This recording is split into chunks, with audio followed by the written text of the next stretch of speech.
We're talking here for a few minutes about the key to understanding or opening up the meaning of the book of Revelation. Now, there are so many ideas about the book of Revelation that you can find books written everywhere that say all kinds of things about the book of Revelation. Most of the issues with the book of Revelation revolve around trying to determine what time periods are being spoken of in the different parts of the book. And so, for example, when it's talking about some disaster that's coming upon the earth, or something some judgment that's being unleashed on the earth, is that talking about now? Is that talking about in the future? Or is that talking about something that already took place in the past? Unfortunately, there's people that believe all three.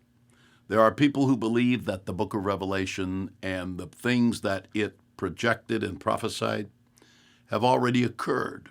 And these people will go back in history and pick up historical examples of things and say, aha, this is where Revelation such and such was fulfilled in history right here. And they'll lay out a whole panoply of how the book has already been fulfilled. And these are called historicists. They believe that it has already occurred.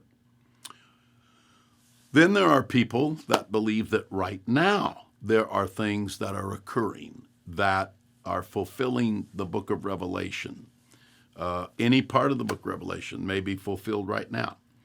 Oftentimes these people, not always, but oftentimes these people are teachers who will be resorting to spectacular or sensational events that are happening in the world, and by applying them to the book of Revelation, it gives a deeper energy to the subject and attracts more people and creates a bigger audience.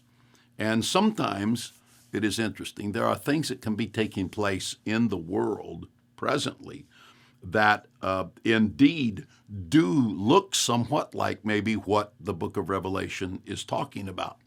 And so this in itself can be deceptive and difficult. So there are people who've written whole books that the book of Revelation's already occurred. There are people who are writing books that it is occurring right now.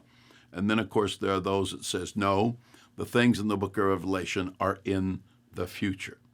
The question is, how do we know who is right? And is there in the book of Revelation itself a key that will unlock this for us?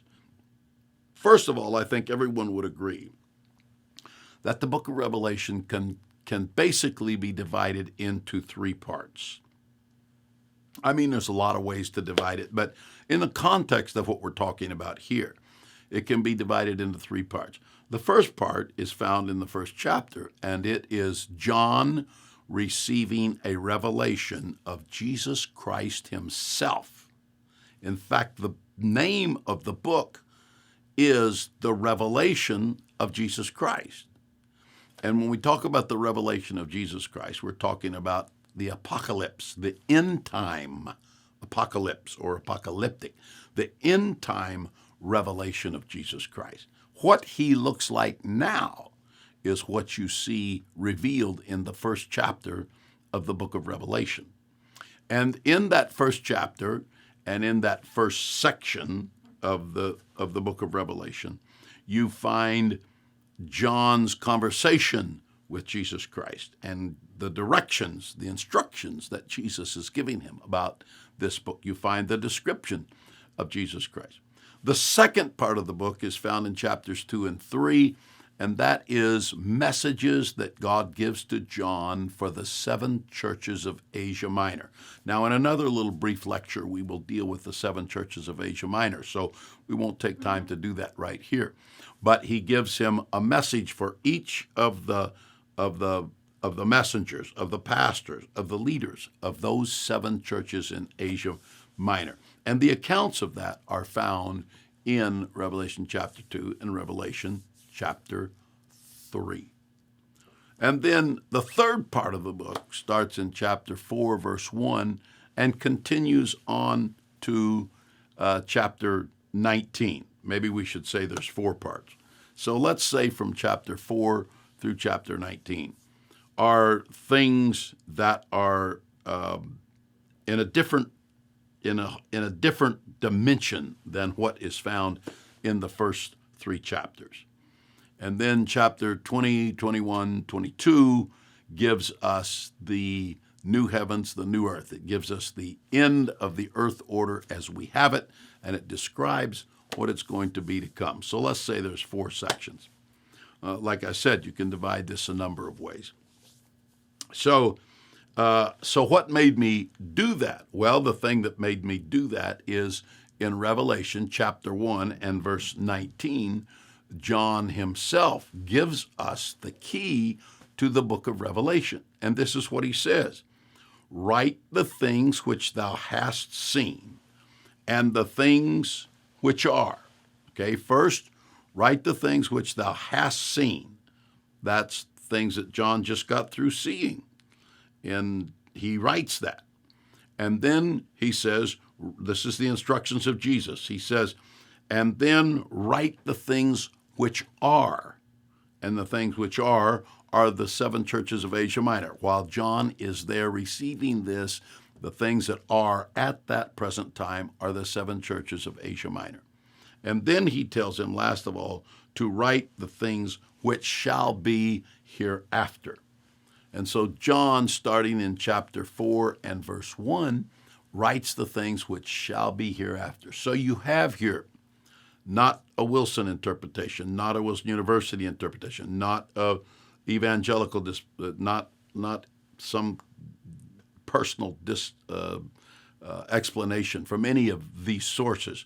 You have here the key to the book of Revelation given by John himself. And it is the instructions of Jesus Christ himself that John writes down in 1 and 19. And that is to write first the things which thou hast seen, which he does. We know that he's being obedient because he writes the things that he saw, the revelation of Jesus Christ and what Jesus Christ instructed him to do. And then at that point, he writes about the 7 churches of Asia Minor. And by providing us this key for the entire book, he gives us, without any doubt, he gives us the way that we can interpret this book. And so when he says to write the things which thou hast seen, this refers to chapter 1 and verse 11. And then when he writes about the things which are, this begins a communication about the 7 churches which were present in John's day and are discussed beginning in the following verse, which is 1 and 20, and continues through chapters 2 and chapter 3. And then the things which shall be hereafter, or literally the Greek is the things which are about to happen after these things.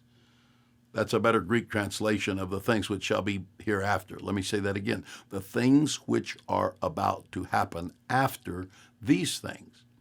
And so when we look at this, we begin to see that here is the key to the book. So you don't want to listen to anybody that's saying, I have a special revelation about a key to the book of Revelation. No. The key to the book of Revelation is given by John himself in chapter 1 and verse 19.